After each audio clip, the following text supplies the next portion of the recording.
Hey, welcome to Overtime, where we take Sunday's message further. My name is Jeremy, and I'm your host. And this is a podcast where we just want to ask the questions that we think that you would ask as it relates to Sunday's message. And as we do so, we hope that it helps you grow in your life and your faith. With that being said, be sure to hit that subscribe button so you can stay up to date on all of the podcasts that are coming out. Not only that, hit the like button, because when you do so, it helps us help other people. And if you ever have a question about Sunday's content or about Overtime, you can submit those to overtime@npaustin.com, and we will be sure to get to those in future podcasts. So with that being said, here's a quick recap of Sunday, and then we're going to jump into our conversation today. And research shows that in a given workday, you are interrupted 4 to 12 times every hour. But then I actually started to pay attention to how Jesus did life. And when we read in the Gospels, the reality is Jesus was interrupted, and often. So I want to look at just a few of those moments. Jesus went up on a mountainside and sat down with his disciples. When Jesus looked up and saw a great crowd coming toward him, he withdrew from there in a boat to a secluded place by himself. And when everybody heard of this, they followed him. But I want to look at how Jesus responds to these moments in his life. Crowds gathered around him again, and according to his custom, he once more began to teach them. Large crowds followed him, and he healed them there. The crowds were aware of this, and following him, he welcomes them. Like we're taught, like go and get stuff done. But Jesus does this thing where he invites interruptions.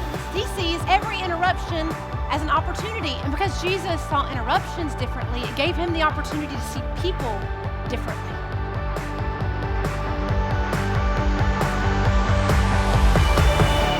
Okay, so I want to start off and ask you about what your prediction is for Saturday. I was like, we're going to have to talk about football. Well, of course we're going to talk about football. Yeah, and I'm one of those like football people that like I was born into it, so you just kind of adopt teams, like you just becomes a part of it, but I don't really like watch or care. Are you going to watch the Bama game? No. You're not going to watch? Sure. Wait, so no, are you my one of those? husband will. So from New York, like college sports aren't really. Yeah, they're not huge especially up there. college football, right? Yeah. So, I mean, he was like, maybe Notre Dame, maybe it's more NFL Penn up State. there because there's like 3 different New York teams and the Patriots and all that. Yeah, but he's a Giants fan, bless his heart. Oh, man. But he has been forever. He's better like, than the Jets. He's like, no, that's his brother. His brother is Giant Jets or his brother is Jets and Mets, and my husband is Giants and Yankees. Gotcha. So, anyway, they got this like competitive thing going on. But so, no, I mean, I guess we'll watch it or we'll listen to it. We're actually driving out of town, so we'll listen to it. I'm not super, super invested, but my prediction would be, I don't know. I don't think they could win. UT could win.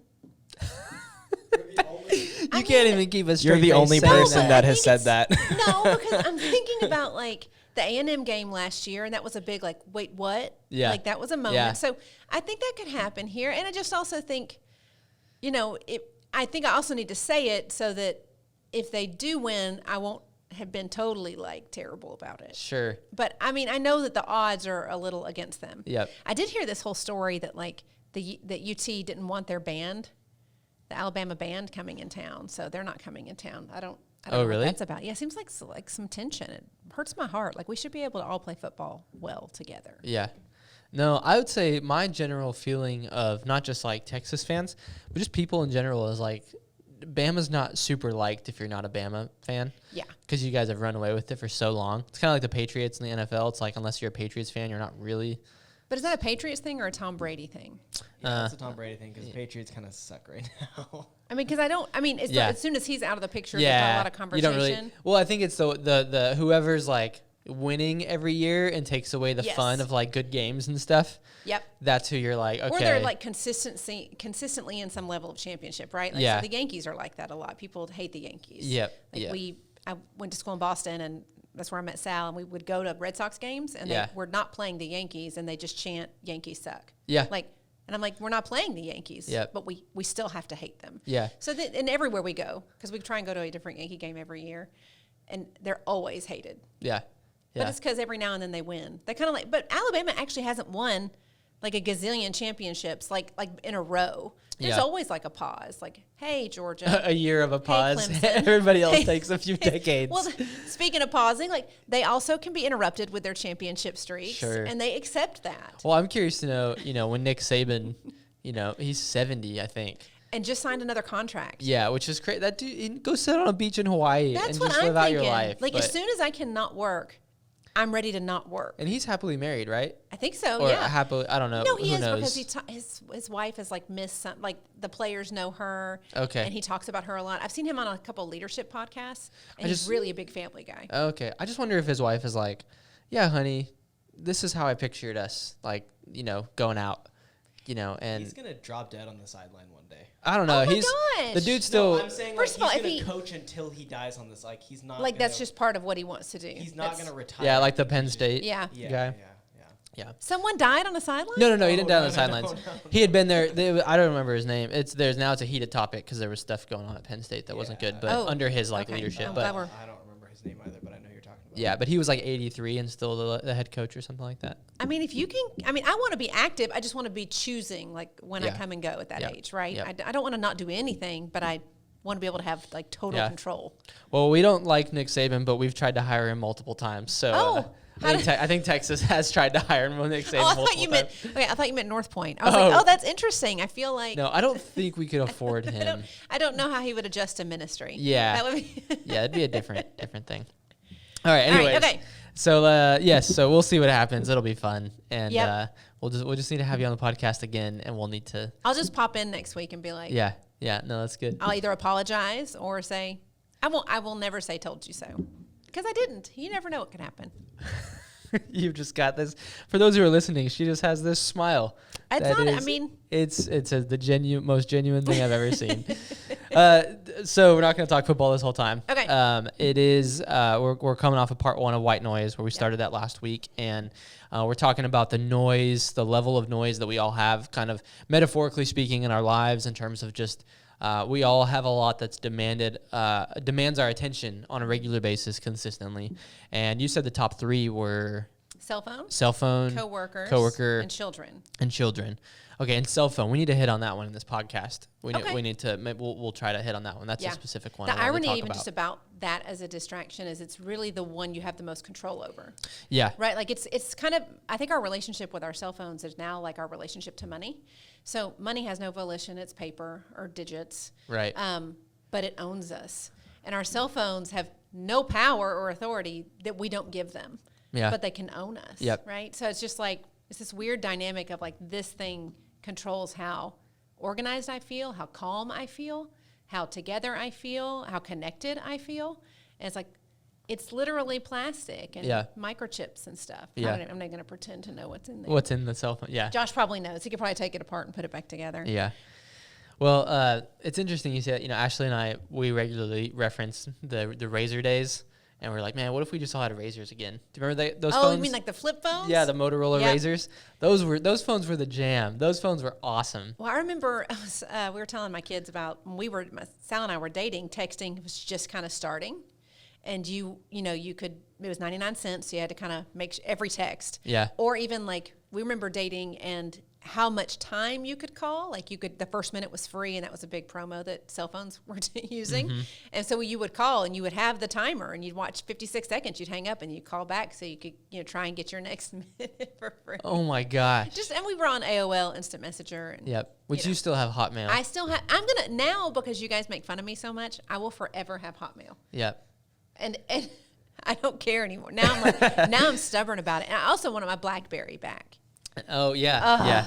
So speaking of cell Okay. phones, though, let's go there. Okay. Because I think that is, if that's a top 3, and we didn't talk about it a ton in the message, but there's, this could turn a little self-helpy first. But I'd be curious to know what Jesus would say if he was talking to a crowd of people who have cell phones. I'd imagine he'd maybe lean in a little bit more to some of the being present, some of these white noise kind of conversations, perhaps. I don't know. I don't want to put words in Jesus' mouth ever. Please do. But People have for about a couple thousand years. there's so much culturally that we know is happening in the first Yeah. century that Jesus leaned into. I'd be curious to know what he would say, relating to cell phones and smartphones and stuff. But how does Jen Mazzola manage the interruption? Oh, how do I manage my cell phone? Yeah. And Oh, you look like you shit. wanted to say something about the whole Jesus and cell No, phone because thing. I'm just thinking, like, so what does, because even though he doesn't specifically talk about, cars or planes or cell phones, he does have some general ideas on work, right? He has a lot to say about work, how we engage, and how we connect. Yeah. And so since all those things are tools to keep us connected, engaged, and productive, so I kind of feel like there would be at some point some kind of parable of how the cell phone was supposed to be a tool, but then became master, right? Yeah.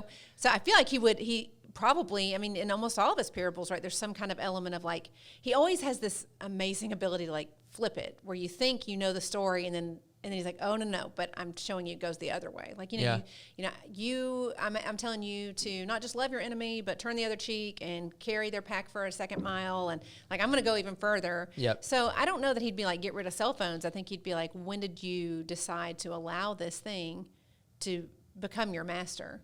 And I think that sounds weird and can feel weird to say, but if I'm honest, like there's a level of anxiety when I don't know where it is or have it that I can, and I'm actually fortunate enough to be old enough to remember not having it, and I still already have that attachment to it. Yep. So I think you would speak into that, but as far as me managing mine, it's the same thing, because I was talking to someone about the to-do list concept. It's when it's no longer a tool, and it becomes an idol, or it becomes a thing that is owning me, or an authority in my life, right? And I think we get all sorts of indicators when those things are happening, whether it's I'm putting it on somebody else, or, think about the pressure we put on each other with our cell phones, like when you don't respond, or watch the bubbles, or whatever those things are called, right? I'm like, I see the dots. I know with me as a parent, when my kids don't respond, I've caught myself getting super frustrated with them, and they'll finally call back, and they'll be like, I was playing football, or I was playing basketball, which you would not do with your cell phone in your hand. Yeah. And so we're all like, our kids need to get outside and play more, but I also need to have instant access to them. Yeah. And it's like, well, they can't do both. Yeah. So, it ebbs and flows. I think we also have the resources and tools to, we can set screen time limits, and we do it. It's kind of like, I don't know if you guys did this or have ever had a phase of like setting your alarm clock to like trick your mind, where you're like, I'm going to set my clock 5 minutes earlier. Did you guys ever do this? I literally did that today. Okay. I wanted to get up at 6, and I knew that I was going to snooze it, so I set it for 5:30. Okay. And got up at 6, and it worked. It worked. Okay, so I'm going to argue that I don't think that really actually works. I think it could work every night. like your mind knows, because like when I do that, I just go, oh yeah, but I can. Actually, I've got 10 more minutes, right? Same thing with my phone. It's like, I have a screen. I'm not going to be on any social platform for more than an hour a day. And so I'm like, okay, well, I set my screen time. It's like, oh, but I can just extend it by 15 minutes, right? So, and those tools, again, trying to give tools. Remember when, I think it was Instagram that had a phase, and maybe they still do it, but it's like you've been scrolling. It would tell you how long you've been scrolling, right? I just think we have to use it well and not let it own us. But I don't know that I have mastered that by any means. Yeah.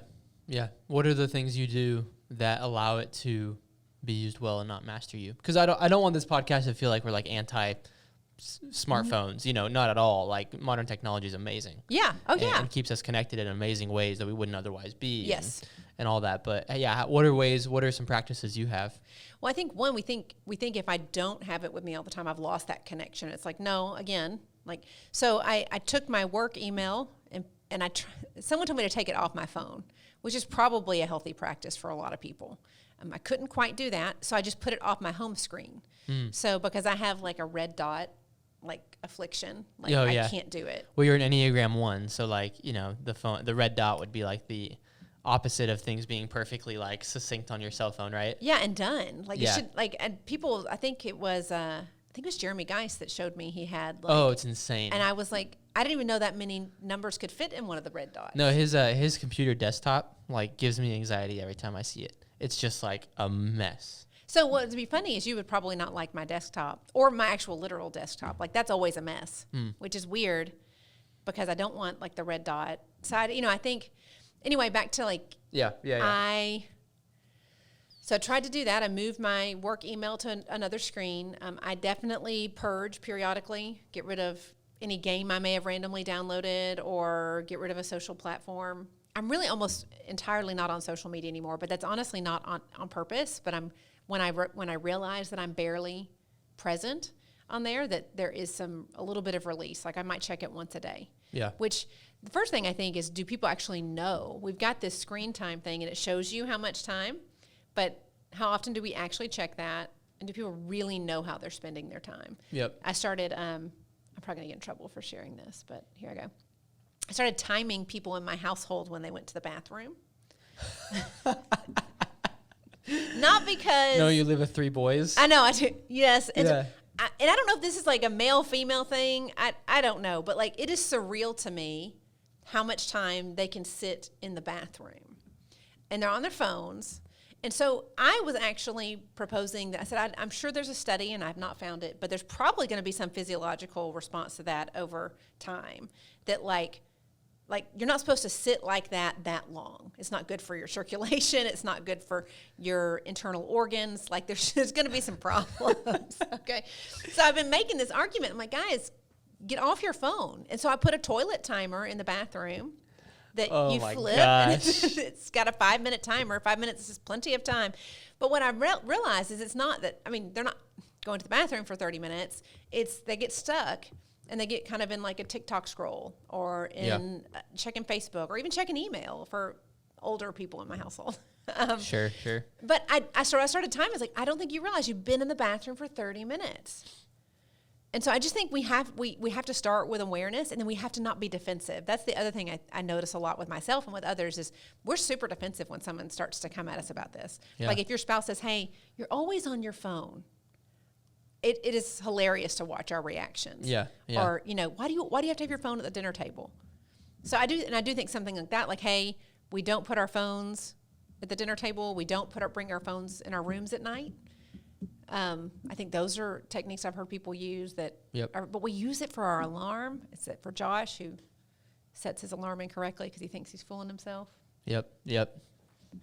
So what are some of the things that you do specifically? You talk about purging, and you talk about not having social media. Purge some platforms from time to time, or other just items. Getting my work email on a different page, not on my home screen. Also, leaving my phone in the car. And it's hard in Texas because it will cook it. Yeah. But trying to leave my phone in the car whenever I go to have lunch or coffee or dinner with anybody. Yeah, that's a big one. Yep. And I'm pretty comfortable with that. I have had, and people will be like, well, but my kids, if they need to get a hold of me. And this will be an extreme statement, and you might not ever let me share again. But early in ministry, I think ministry. Is this what you told me backstage? Did I? What? I don't remember about the death. Yes. Thing? Yep. Is it okay to share? No, yeah, totally share it. I mean, it's it's so true though. That's the thing. It really is, and in ministry is particular. But this would really apply to anybody. But I felt early on in ministry, everybody had a need at all times, and we were a small staff, so we were all kind of responsible for pastoral care. So, and people don't have crisis or hospitals or deaths on a timely manner. You can't schedule them, and it's not 9 to 5. So I got in a habit of having my phone all the time because I felt like the congregation needed instant access to me as well. Because I don't know, for me it felt like it was my responsibility to keep them connected to the community. Mm-hmm. It took me many years to kind of release that of myself. But I remember having to have conversations with myself, be like, if someone calls tonight and someone has died, that person will be dead tomorrow as well. And it was like an extreme, heartless. It's not heartless. I just can't do.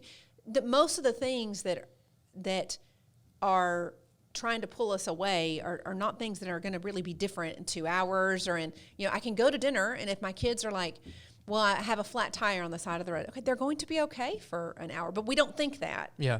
And part of that is actually the same issue with this because we get instant news feeds of all the terrible things that are happening. Yep. Right.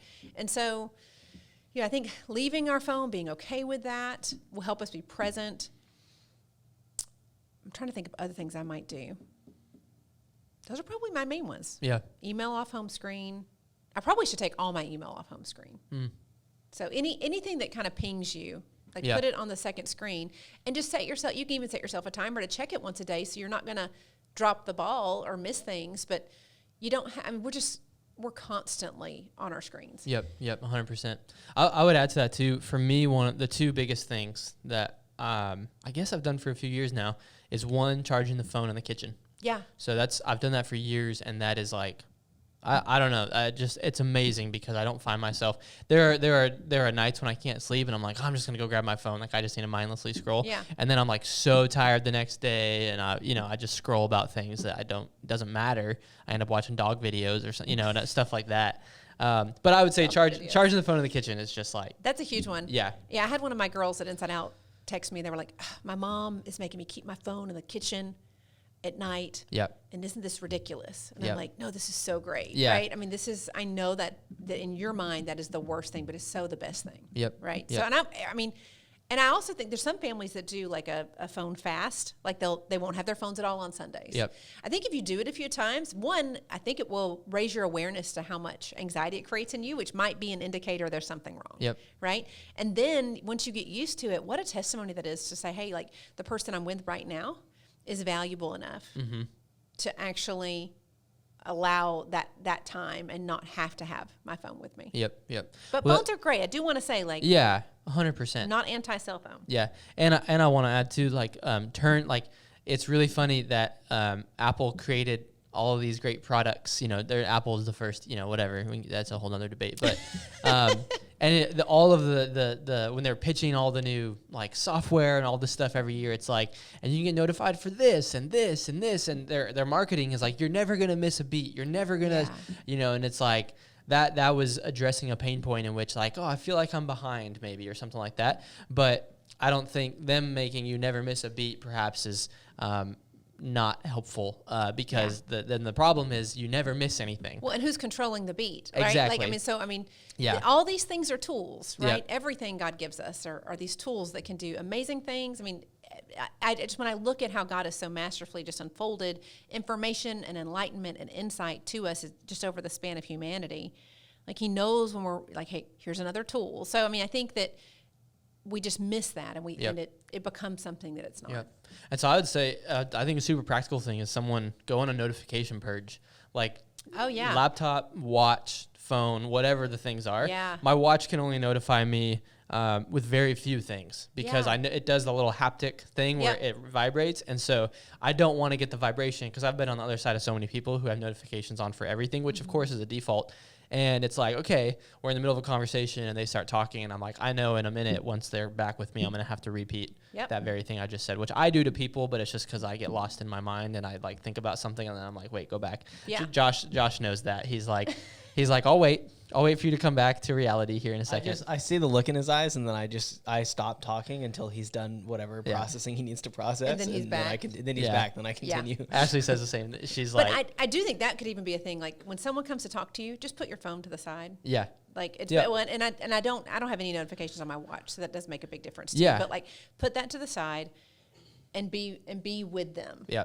And even work too. Like, you don't like choose to like address your email inbox when you want to address it, not when everybody wants your attention. Yeah. And so like take off all the banners that pop up and take off the red dots. So you're not like, oh my God, I got to go down there and get those. It's just like, I'm going to address my email when I want to. Yeah. I'm going to address my text messages when I want to, that kind of thing. And I think, because I'm thinking about how I had this pressure, or sometimes I go in waves of having this pressure to have to respond to email pretty promptly. And then I get what that does in turn is, one, it distracts me, but then two, it makes me irritated when other people don't respond to my email promptly. Mm-hmm. And when I take a step back and I go, oh, you mean 24 hours is reasonable? 48 hours is reasonable? Like, what have we made unreasonable at this point, right? Yep. So that's good stuff. Yeah, notification purge I think is huge. I like that. I got that from Carrie Newhoff. And then I did that, and I was like, "Oh my gosh, this is actually." I think I need to like do that again because I think I'm behind on some of the apps I've recently adopted that really like to send me things. Yeah, so. I'm always like, nope, no notifications. Yep. And I also want to just add to this too because this can. I mean, there are, I don't know, hundreds, thousands of books about this topic. Yeah. But this is a very spiritual topic because I think in the beginning of the day, what you're giving your attention to the first thing you wake up is an input. You're opening up an input for something, whether that's news or a notification from something or it's a text from a friend. You're going, hey, I'm going to start my day with these inputs right away. Yeah. And the inputs you allow to start your day are going to fuel the rest of your day and your output and what you experience. And so I think that you purge some of these things, you put the phone in the kitchen so that you are in complete control of what inputs you allow right when you wake up in the morning. And that's a spiritual thing. Yeah, well, and so that's interesting because Sal and I were just having this conversation. I've been trying to get outside because the sun is now rising a little later. Yep. Right? So when I get up, we get up around 6. It starts to rise around 6:30, 6:40, right? And so there's about a window of time when it's rising, it's not fully there, it's not too hot. But I was telling him that I read an article, and I'm going to butcher this because I am not a science person, but just a lot of conversation around blue light, not like actual early rays of the sun. And that there is, Josh, you're probably going to have to jump in here because I feel like you know something about everything, but that there is something in the back of our eyeball that's like a little, some kind of bubble that's got totally, someone's watching this who's actually ophthalmologist. It's like, this is terrible. But anyway, there's like something that has some fluid and that it's designed that when that particular kind of light, which is early sunlight, hits it, it actually activates your metabolism. It actually activates certain regions of your brain that other light throughout the day don't. And I'm like, so, and this is my tiny non-scientific mind. It's like, well, how perfect that God did that. I mean, like, how cool is it to think that we're actually literally made to rise, and we're healthiest when our eyes are first looking at the sun, right? Yeah. It's like a super cheesy Jesus pun. No. But oh my God. Sorry, it's terrible. I didn't get it until you. And then I was like, I heard it. I was like, don't do it. But here I am. So I do think that more of that stuff, like, because what you're just saying is like, what's your first input and what's your last output, right? And so that if we're designed in a way physically, spiritually, emotionally, that everything is tied together and meshed together in a way that it is best when we're putting healthy things first and last, right? That makes a lot of sense to me. Like, what are you putting in first? Yep. It doesn't mean you can't ever check your phone or ever watch TV. It's none of that. I do all that. But I do think it's cool to think that we're designed to, get outside first. Yep, for sure. Look outside first. For sure. Yep, and I say all that, and then I know that I like picked up my phone first thing this morning. Like I went in the kitchen, turned on the coffee pot, and then I was like, well, I gotta wait for coffee to be done, and I already brushed my teeth, so I picked up my phone and checked the weather, and then next thing I know, I'm like 7 pages into something else, and I was hoping it was raining, and then I was thinking about something completely on the budget or something like that, Yep. And so that's where I think it's really also important to point out that this is an ideal. There's an ideal and a real. And this is so true when you have kids, or, I experience with one child, is like the ideal is, okay, tomorrow I'm going to put my phone in the kitchen and I'm going to get up and God's going to be waiting for me on the porch and the rays are just going to bring my eyes to life. And my metabolism's going to shoot up. I'm going to lose weight as I sit there and have like this time. Yeah, and the birds are going to fly on by and wow. And now every day from now on, it's glorious. It's like, no, like I recently have decided to like, change up some morning rhythms, and part of it has been like I need to get up earlier before Grayson does, and so I'm like I'm gonna shift a little bit earlier, and then next thing I know Grayson's like, me too, Dad. And it's like cool. And so there's definitely an ideal versus a real. I'm like every time I sit to pray or something like that, I would say more often than not there's an interruption coming my way. But I think that in a conversation I had with someone just yesterday after talking about Sunday mornings conversation, like she was saying it was nice to feel a release that even just the effort. Yeah. And certain personalities will manage that differently than others. Some personalities, if they cannot do it all right, like all correctly, if that ideal is not what happens, then they're kind of like, well, screw it. I'm not going to try it the next morning. Yep. And that applies. I mean, I've seen people do that with health and fitness kind of stuff. It's like, well, I never actually do the diet. I can't stick to it, so I'm not going to do anything. Yep. And I think if we took a step back, it's not very logical. Yep. Right? Because, and we wouldn't even like tell people that we love to do it that way. If you were to tell someone like, hey, 5 days, one, you are going to kill it with all the mental, spiritual, physical, healthy things you do. And the other 4, you might not. Yep. And so some personalities will be like, well, then I'm not even going to do it. Yep. And it's like, but no, but 1 out of 5 is still better than none out of 5. Yep. So because then 1 out of 5 can eventually become 2 out of 5 and then 3 out of 5. For sure. It's developing those habits. And so when we talked about Sunday, we talked about plan to pause. We didn't necessarily get into like the logistics of that, but I think it's literally that simple. Make a plan. Yep. And if that means the plan's I'm going to get up earlier and then Grayson's going to wake up too, it's like, okay, but I made the plan. Yep. So I'll try the plan again, and I'll try the plan again. And so I think that we get in our head, if I can't do it all correctly the whole time, I'm not going to do any of it. I think we're missing out. Yeah, for sure. And if anybody like wants more of what Jen is talking about, there's a great book called Finish by John Acuff. And he's hilarious. It's one of the only books I've ever read where I find myself sitting there chuckling, like by myself in a room. Oh, really? Yeah, he's laughing funny as I read the book. Yeah. Yep. And I think listening to his books is great too. Yep. So it's called Finish by John Acuff. And one of the things he talks about is the most important day in any goal is the day after perfect. And he uses that day after perfect term to go like, there's going to be a day where you fail.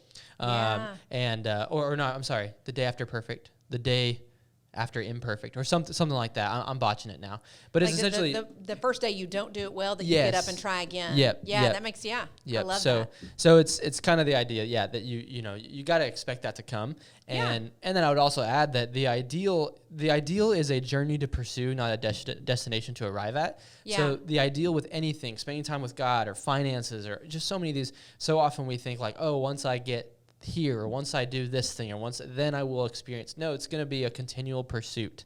Yeah. Like you pursue time with God over and over and over again every single day. It does become more natural. It does become more like habitual and ingrained, but there's not an arrival place that I have yet to experience. Well, and I think it was earlier, I don't know if we had already started recording, when you said something about like, I'm not getting the progress I want in my like time in the morning, kind of like, and the word progress, which I appreciate because my personality is like, oh, that makes sense. Let's get some extra stuff done. Let's go to the next level with it. And I think God loves that. I think God delights when we're like, hey, I really want to pray for XYZ amount of time. And hey, I really want to read every time. I'm joining my new community group and we're going to read a book and I want to actually do the reading this time. Yep. I think God delights in that. Yep. But he doesn't get wrapped up in this like dynamic of disappointment. Right. That when we don't meet those expectations. And so I think I think he kind of chuckles, like John Acuff was, right? Like he kind of chuckles when he's like, oh, you thought you would do it perfectly, right? And so I think that that's really, really important, because part of what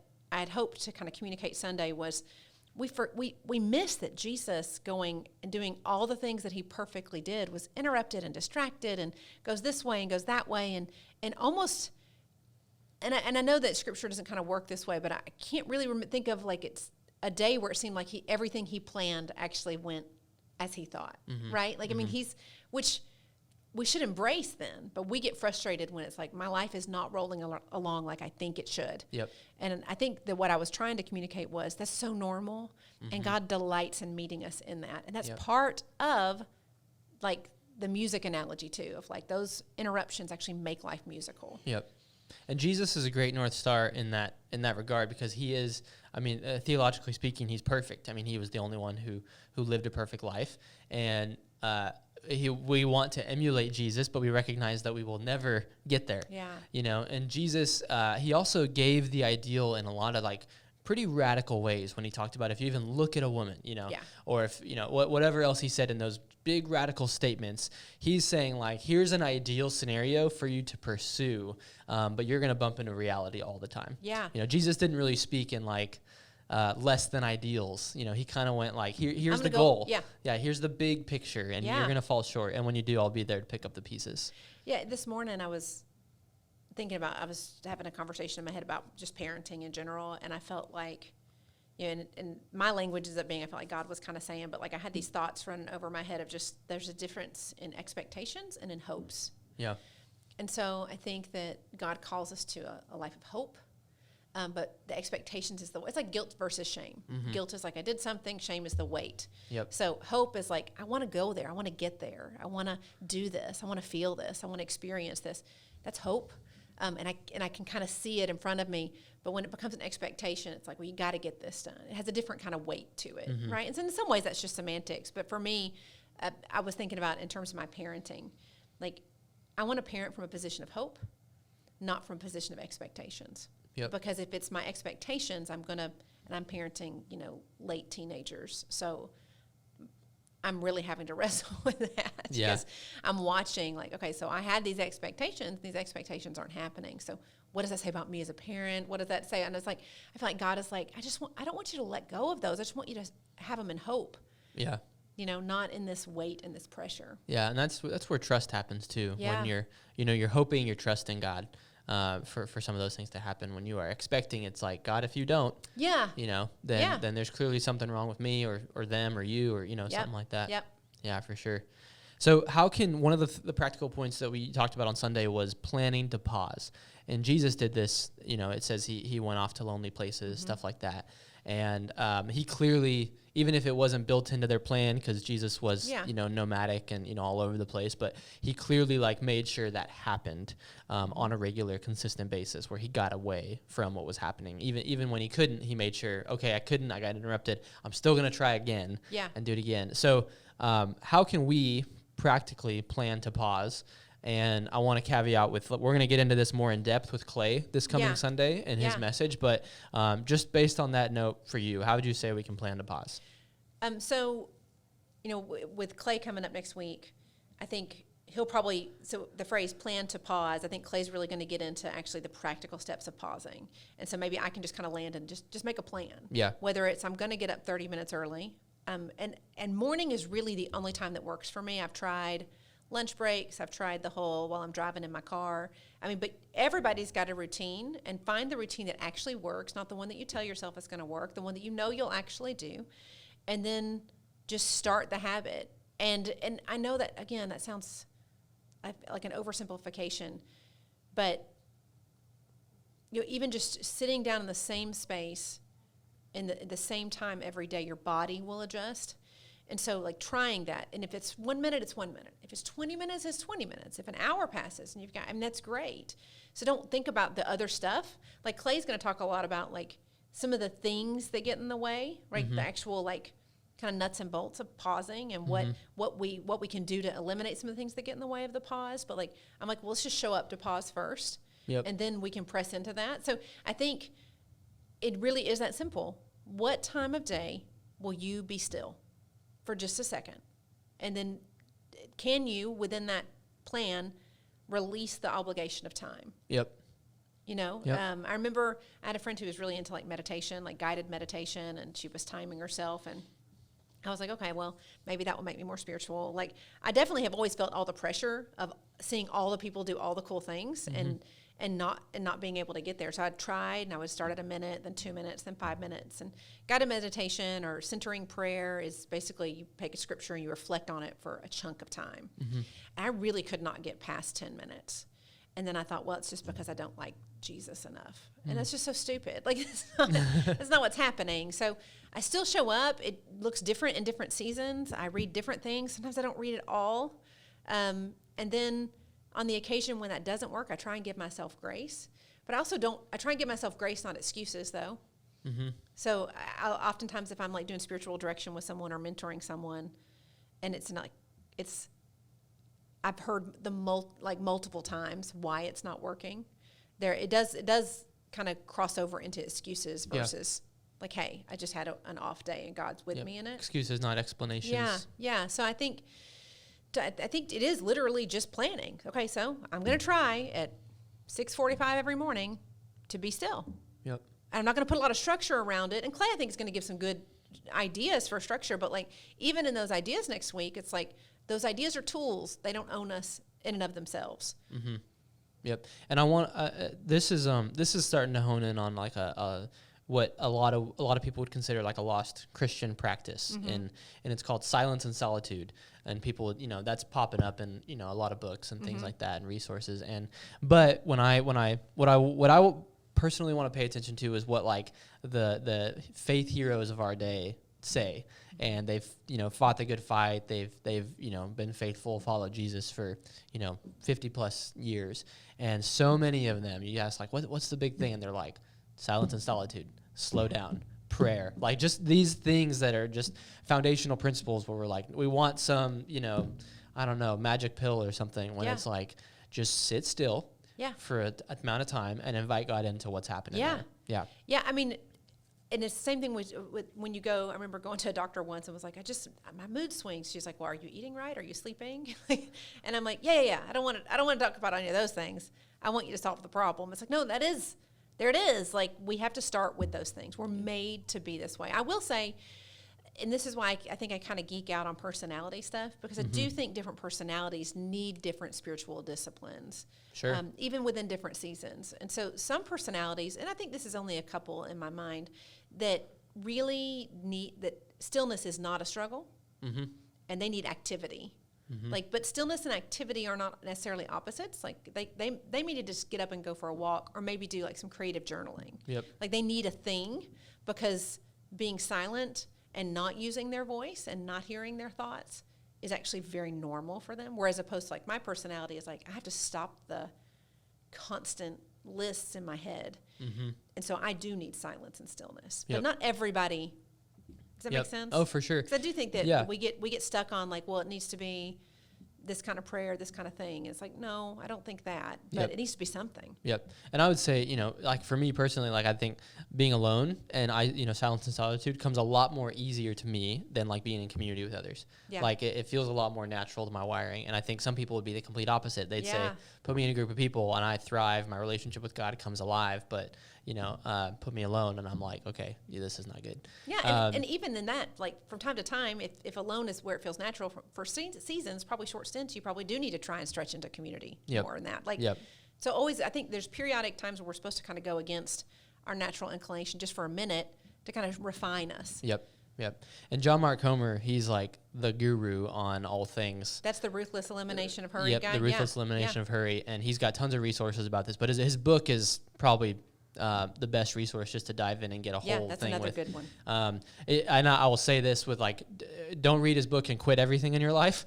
Read his book and like take it with a grain of salt and like understand like what does that look like for you personally. Because that's one of the things when we start talking silence and solitude, people tend to go to the black and white extremes. To go like, now I'm going to stop this and stop this and stop. No, that's not what it means. I'm just going to sit in like a yoga position all day long and not move. No, that's not the outcome. The outcome is just intentionally prioritizing silence and solitude on a regular basis. But I think that the title of his book, Ruthless Elimination of Hurry, to me, hurry is the most important part. Yeah. Because you can be going at a fast pace and not hurried. Yeah. Right? So 100%. like Jesus has this way, at least from my interpretation of him, like there doesn't ever seem to be a hurry. Yep. And he got more done in 3 years. You know what I mean? Like than any it of us changed get the done in our world, lifetimes. right? Yeah. He invested he invested loosely in a lot of people and really intently in a small group. Yeah. And it changed the world forever. Yep.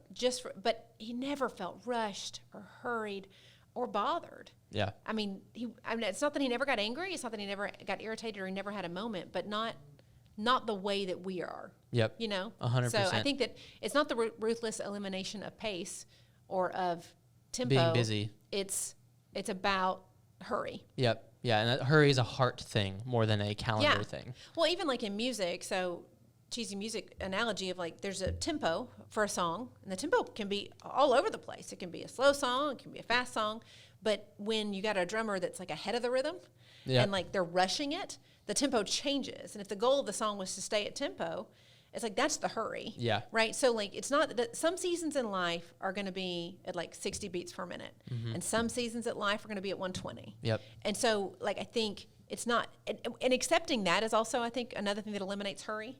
It's like understanding, okay, I am in a crazy season. I remember when I was in school, it's 14 weeks of craziness. Yep. Like, it's like, okay, I can do 14 weeks of craziness because then on the other side, I can see something. Yeah. And Ashley and I are talking about that right now because we're we have one kid who's 10 months, going to be 11 months soon.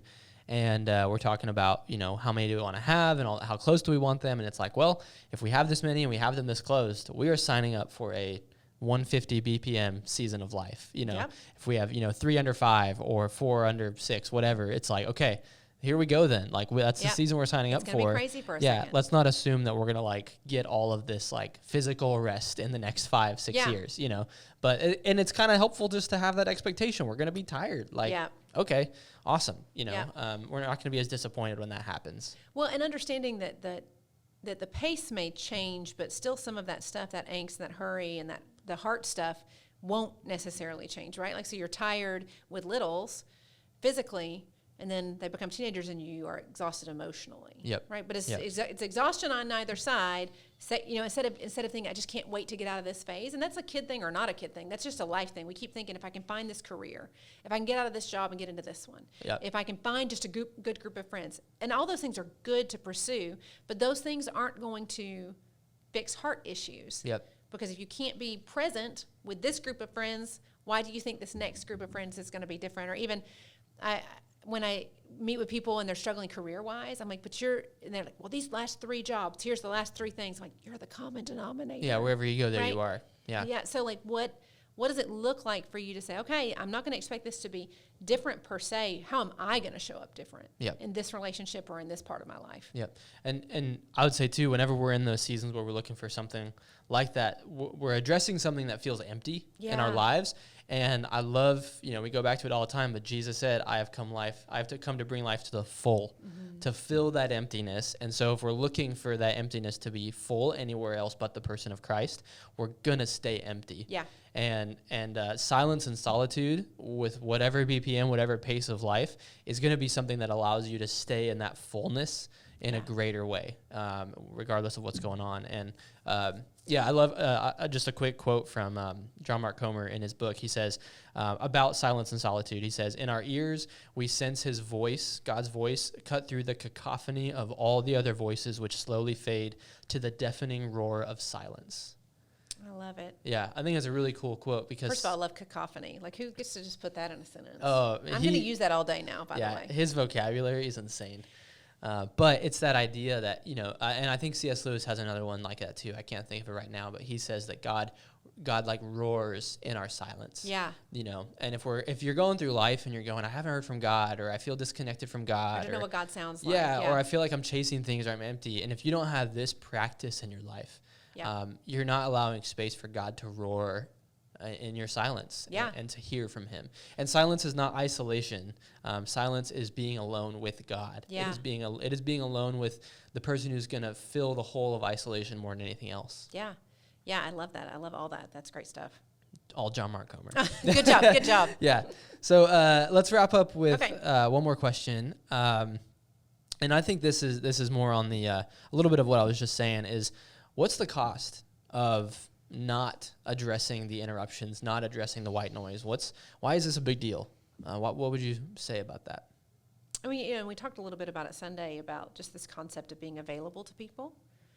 And if you were to ask the people that are closest to you, do you feel like I'm actually available to you, like fully available? Even this morning, I was responding to some work texts, and Sal was trying to say goodbye for the day, but I don't do the two different time zones. Like I got rid of the myth of multitasking a long time ago in my life. I can't multitask. Oh, I think can't I can, either. but I just can't. I'm not wired that way. I kind of feel like most people don't. Well, I mean, there's some things I can do. Like I can vacuum and talk on the phone, but I can't give any being my attention and do another thing. It's just not. It's either none of us can, or it's just not how I'm made. I don't know. I keep going back and forth, but I think just if I'm not available, I mean, I'm going to miss moments. That's one easy cost, right? Like I'm going to miss conversation. I'm going to miss learning about others. But I just think I'm also going to miss stuff in my own life. Like if I don't allow that space to be available, I've got something to learn from every encounter, from every person. So I'm going to miss actually the adventure of discovering me even more. But also, and again, I know we kind of hit on this Sunday, but you're really talking about your kids or your spouse or your friends being like, I don't know if they really knew me or if I really knew them. Mm-hmm. It's probably about being known, which is, I think, why we sometimes like to stay busy. Yep. Because we're not sure we want to be known, because we worry that people can't really handle us. Mm-hmm. And I would think that that's one of our fears of the cost, is that, like, if I do get alone with God, I'm going to have to hear some stuff I don't like, or God's not going to be pleased with me. Yeah. And so I think that one of the things I would love to remove from people's minds is that's just not what's happening. Yeah. That's not a cost. Show up or not, God remains. You benefit from showing up. Mm-hmm. It might be difficult. Yeah. But yeah, you do benefit. Yeah, but he's not, like, I don't think that if I miss a morning time, God is disappointed. Yeah. I think he enjoys time with me, and there's a difference. Yeah, I always love when I first heard someone say God delights in the fact that you just want to spend time with him. Yeah.